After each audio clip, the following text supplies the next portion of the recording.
Hello, what's going on? My name is Charles Kasozi and this is Film Talks Africa. Welcome to the show. Today's episode, I have a filmmaker from Uganda and my name is Mr. Ojambo Enock.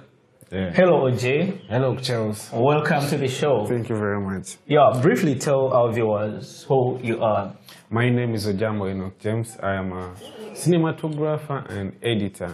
I'm Charles Kasozi. I'm a filmmaker. I do sound designing and engineering. I'm also a writer and director based here in Uganda. We are at Mapen Studios and we are proudly sponsored by i3C for all your telecommunication solutions. So, Mr. Enock, welcome to the show. Thank you very much. Yeah, well, this is the place where we talk about film and film only. So, what do you know about the African film industry? Tell us about the industry, because you've been there for a while. Yeah, I would try to describe the African film industry as one that is, catapulting and of course with great potential. Personally, in the early 2000s, that's when I started, actually loving movies. I was probably 2000.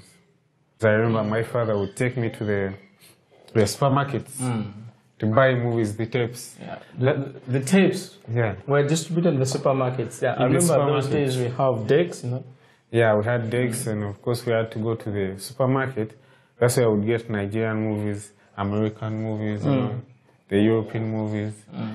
So for us mainly, the movies we used to watch were the Nigerian, South African, and the American movies most times. That's where I get the, Rainbows, the, war buses, the Trigger Happy. How about Ugandan movies? By then Uganda hadn't stepped into the film industry. I don't think we ever bought or found a Ugandan movie on the shelves at the supermarket. But then I remember there was, there were some shows on TV. The most popular was Echitobero Alakat or something. Echitobero, yeah, I remember. That was WBS, right? Yeah, I think that's the only Ugandan drama that I watched as a kid. I don't remember any other. In my early, below 15 or. How about the Chigenya Genya Bibao? Chigenya Genya, yeah, but it wasn't that much catchy for us. Bibao was the main thing for us. Yeah, there was that woman Nakawunde. Oh yeah, Nakawunde was a problem. Whenever we saw Nakawunde was in, we'd all just stay checked. Apart from that, the other thing that hit at that time was the Big Brothers. And Gaetano. Yeah. Gaetano was a thing. So those are the few highlights that I remember from Ugandan content at that time in the early 2000s. Yeah, I remember in those days we used to have the Nigerian movies and we could watch for 3 hours watching one movie. Nigerian movies. I remember they would have 3 parts. So you watch part 1, which is like 2.5 hours or 3 hours. Then part 2. Part 2. And let me tell you, we waited for those parts all so that we would finish watching them. What kept you as a filmmaker to watch? Because by then you were not a filmmaker, you were just in the audience, you were a viewer. Yeah. What kept you in a loop to sit for almost 5 hours in a day to watch one film, which you can't do right now, and you're a filmmaker? I think as a child who was just, enjoying, passing time and, enjoying movies, I think it was their stories and what was in these movies. When you look at it, as a child, you want to watch a fellow child on TV. Most times, you want to watch a child who, grows and becomes something. Yeah. So for me personally, as a child, if I recall very well, I was captivated to such a movie. I was captivated to movies that started with maybe Jack Chan as a child, then maybe he's bullied, then he's trained by some master, then he grows up to be something. Yeah, so you are the kung fu lovers, Yeah, so I was that kind of person who wants to see a movie that, someone evolves from childhood to becoming something. Okay. Other than a movie that just plays and these guys are all grown up. Oh, yeah.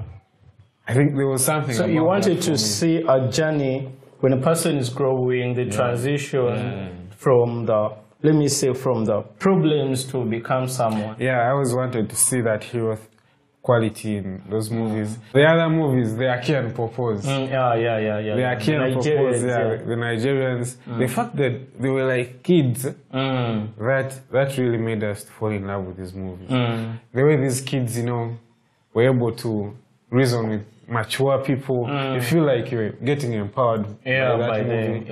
So I think that's why those movies were also a hit. So there were other movies like Billionaires Club. I don't know why I liked that movie. Yeah, these guys just had nice stories and the actors were just good. Then there was the thing about the language and accent in these movies. They were unique to us. We had not seen people talk like that before. So when we had this accent, we were like, Then the way they express themselves, there's a way those guys like deliver their dialogue or natural, you know, natural vocabulary.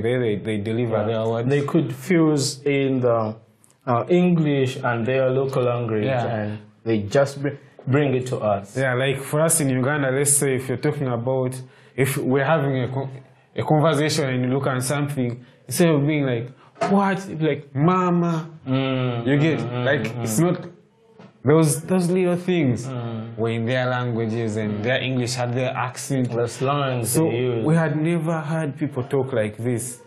So there were a lot of qualities that kept us from those movies. What do you think, like, made it possible for Nigeria to skip all the countries between, and it managed to sell its products in Uganda, and yet we have our neighbors like Rwanda, Tanzania, Kenya, and even Uganda ourselves, whereby our products are not sold to our own people, yet we are here. What do you think created that? I think Nigerians at an early, stage, they realized how rich film was, and they knew the potential that these visuals had and the stories they had. So they were ready to like invest in distributing earlier on for us to watch this content. Right now, since things have changed, a lot of content is distributed through TVs. We have the Go TV, DSTV, StarTimes. The form of distribution kind of shifted in a way that we no longer really have to go buy something physically.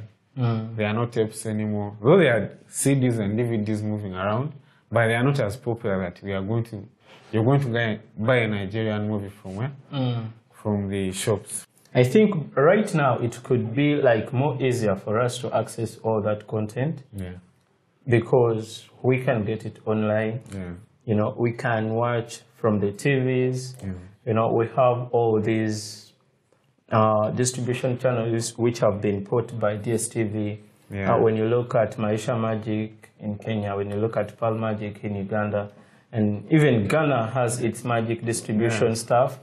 So I think it is like we are connected globally. And this is the time when we actually don't get more of these movies. I'm wondering, why is it happening? The fact that also filmmakers have found other ways and forms of selling their content. They know that they're going to take to TV and it will be bought. They're going to probably put on streaming platforms. We have Showmax. That one's owned by DSTV. I think. Yeah, DSTV. So they feel that is easier. That's more flexible for them, other than crossing physical things through borders, with a lot of inconvenience. So I feel they found it easier that way.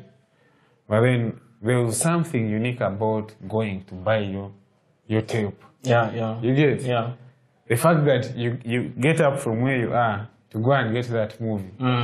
There was something powerful about that. You get connected, and actually you own a copy in your house. There's some feeling you have.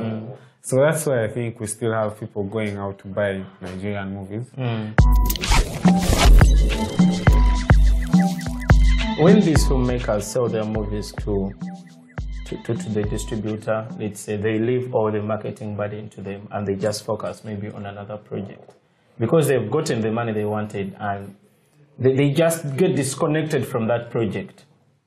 Yeah, some would say that because most times filmmakers as creatives always want to be doing something new. Yeah. And of course, if you have a fan base, they will always be demanding what's next. You get? Okay. So these filmmakers have an opportunity that right now you can give them money, and instead of hustling with the marketing and everything, there's someone handling that. There's a distributor you've cut with a deal, and maybe you have some advance, you get, that you can go start with your next project. But don't you think that it is a wrong move just focusing on the money, and you're not sure if actually the movie you give to a distributor has reached to the real people you're talking to, you're telling this story to? Yeah, that's a big problem. Because it depends on you, a filmmaker. Why do you make your movies? Yeah. Right? Do you make your movies to earn money? Or do you make your movies for people to watch? Okay, so what do you think? Why do they make movies? Every filmmaker has their own reason. There is a filmmaker, as I've said, who will decide, you know what, I actually want people to watch my movies. I want people to remember me. You get? If you have, that kind of thing, you want a legacy. Yeah. Your discussions with people change. When you move around town, I see many CDs, DVDs, which are distributed, but most of these DVDs contain foreign films. Yeah. Mostly from Asia, India, and the States, United States. Yeah. And you see less being distributed that is coming from Africa. Do you think we are lacking storytellers, or we are lacking good stories to catch our own people? What do you think? I think, there's something about kind of historical, feeling that there's something powerful about the foreign movies. Of course, the quality is very good. We can't deny that. Yeah. Then the curiosity of knowing what's on the other side of the world you get, other than home here. But then has influenced the consumer themselves and also influenced the distributors and the people in the business. But then it is a role of Ugandans and Ugandan filmmakers, people in the film business in Uganda here, to recognize that we also have to market our movies, we have to sell our movies, we have to put it on the face of our people. Trust me, I think if every day you're walking and you're seeing a yellow t-shirt, you're going to buy a yellow t-shirt very soon. Yeah, actually someone told me that when you wake up in the morning and you have your eyes first on maybe red, and you might find that you could pick a red toothbrush, and when you get to work, you use a red cup to take maybe the morning tea. Someone comes in the evening and asks you, what is your best color? You might end up saying red. Yeah, and yet it may not actually be your favorite color. Yeah. So it depends. Now, who is supposed to play this role? Is it with the people? Because the people who are consuming these movies, they know what they want. Yeah. And they can tell which is bad and good. Yeah. So why are they not consuming these products? Is it because that these products don't reach these people? I can see that there's no demand for Ugandan movies. Ugandans want to watch Ugandan movies, but maybe they don't reach them. And the people in the business have not studied very well our market. So it's just our role, the role of the distributors, everyone's role to make sure a Ugandan movie is outside, even in the most remote part of this country. What is the role of a filmmaker here? The role of a filmmaker, first of all, is to make sure the people around you know you are a filmmaker. live your life as film. The clothes, the way you dress, the way you talk, the way the way you walk. Where do you live? You get. You have to live your life. What are you posting on social media? Like, yeah, how is your personality or your profession affecting, first of all, the people around you? Yeah. How do these people look at you? If we put ourselves in the light of a positive light of who a filmmaker is, that's the first influence that we need to have. Okay. In personal levels, you get.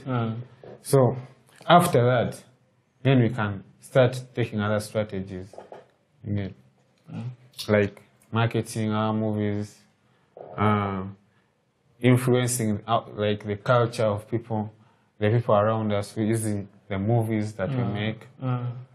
Just through the way you sell your movie, the content you have in your movie. Yeah.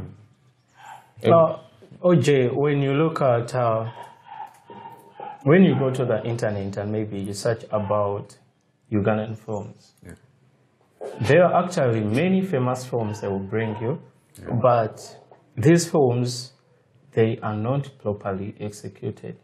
But these are the most watched movies. When you go to, let's say, YouTube and you look for some films, I've seen lots of very good movies, very good stories, but you don't have anywhere to find them. And there are these movies on the network, which are being watched by people and everyone knows about it. I remember the last time I checked on Who Killed Captain Alex, you know, it was in million views, you know. And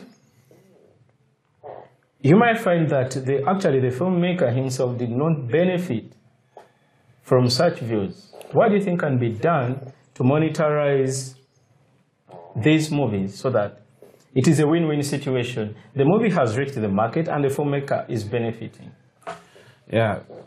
First of all, filmmakers should learn to integrate things, you know, and understand that yes, we want to make movies. But then we need to sell these movies. That should be in your mind before you even start making the movies. Then the other thing, after asking yourself that question, the next question is, how do I sell this movie? So, it's your part if you're going to distribute yourself as you, a filmmaker, because that's possible. Even musicians are selling their own songs, getting independent. So you ask yourself, how am I going to do this? The thing that you have to do is have a lot of research. When you look at the bunch of effort that we put on these movies, the actors, everyone that helps you from A to Z, and you put it out there for free, I don't think that's a good move, because that means you're not increasing the value of whoever worked with you or yourself. So let's respect the people that we work with, the people that work for us, and even ourselves. Actually, I got to notice that actually we are feeding all these database with free content. You know, you invest in a lot of money, and then they gain out of it. Then for you, you're just stuck behind. You know, they're making adverts and they're getting a lot of money from our own content, and we are left behind. What do you think can be done? Let's integrate with people in IT. That's the first thing. Yes, maybe there is a way you can actually set up YouTube to pay you. Get. But then if you feel like you just had some rumors like do this, then put it there. You're going to make mistakes and you may never earn from it. But then if we consult people who are in IT, maybe like entrepreneurs, seasoned entrepreneurs outside there, read, you get? Then you can now execute doing something, but in a perspective of, having knowledge about something. There are VOD platforms that people can look out to, that you can submit your movies to them and they can actually market your movies. Distribute them for you. Distribute and your movies to like over 100 streaming platforms. So go out, go to the internet, look for a video on demand distributor that is favorable to you. Some of them are scams. And then if you do your research well, you realize that they are legit platforms that you can submit to your movies and, you know, do your part also in marketing, because however much you put your content somewhere, you get, let's say you submit your movie to Film Hub, you get. So Film Hub is going to, of course, distribute and submit your movie to like other streaming platforms, because for them they're just aggregators. So if they put your movie in these other platforms, and of course these are people in other countries, you get. So it means that you need to create a personality. You need to have a Wikipedia. You need to have what? You need to have, you know, when someone sees your movie, a person from Russia sees your movie, you get, can easily find you. Can see who is this. Then they can read and check if, like, you know, people actually do their research to see if they should watch your movie. So if you gain your support from home and you've built this personality, you know, you have things to talk about, like, for you. You have your social media as well set. There's content. There's, you know, there's your behind the scenes. There are interviews of you. There, you know, you have an IMDb. So it gives you some credibility that, you know, these people can find out, like, read about you and get the confidence. Like, I think he has good work. Let me watch. So that can help. But then also there is putting your work out there. How are you influencing people to, like, have your movie as a culture? Let people, you know, be captivated to your project. Let them fall in love with it. Maybe you have merchandise moving around about your movie. Maybe you have people talking about your movie, people trying to act out scenes, you know, from your movie. Like, things that will keep engagement with, you know, your audience and all. How can we make movie as, like, film as business here in Africa? Because I see many filmmakers, we are fetching money from some other side hustles and invest it in the film, and the film doesn't make the returns, you know. What went wrong or what is going wrong? The thing is, people should, if you're into film, just let film be your main thing. Like, if you're determined to, you know, actually get something from film, give film your whole life. Give film 24 hours.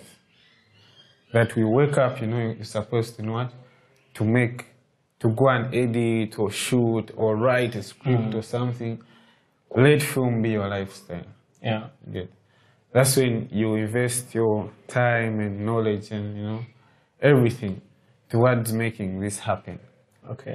So when you do that, you take these things serious, and you just stop doing things for the sake of, you know, just enjoying and passion, you know, so that you respect the craft and make the craft grow.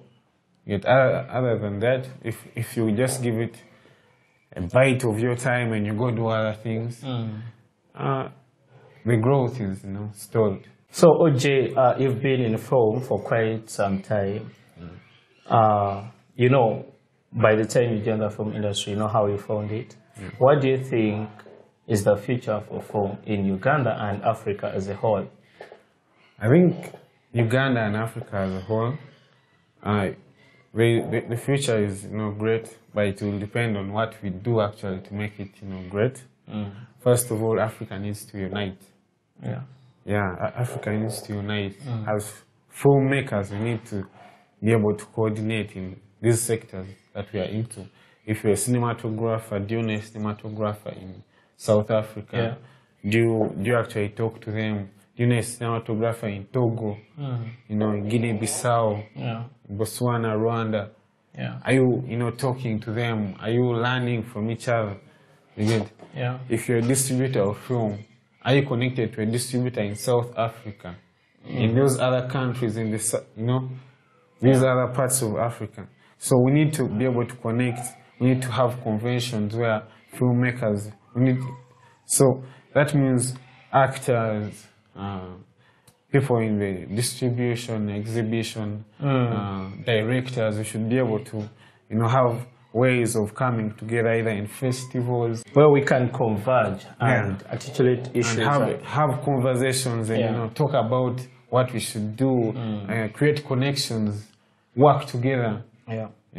So that way you realize that you're distributing a movie in South Africa or in the whole of Africa is easier if we are connected like that. So we should connect and be able to just make sure that a South African movie is in circulation in Uganda, a Ghanaian movie is in South Africa circulating. That way we can, actually learn more about each other and, still profit.